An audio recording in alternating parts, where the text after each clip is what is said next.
Hello, little adventurers. It's time to get cozy, to snuggle under your blanket, and rest your little eyes. You've had a big day full of learning, playing, and growing. Now it's time to slow down, take a deep breath, and get ready for sweet dreams.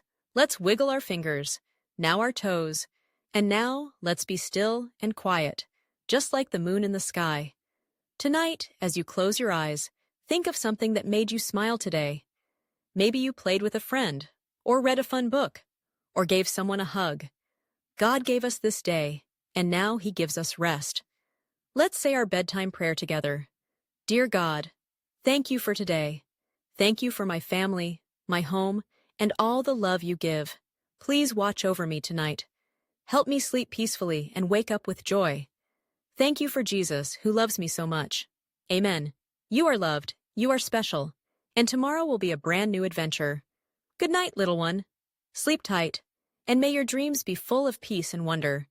If you liked this bedtime moment, don't forget to subscribe to Little Adventures with Faye, so we can have sweet story time and peaceful prayers together again soon. Good night, and God bless you.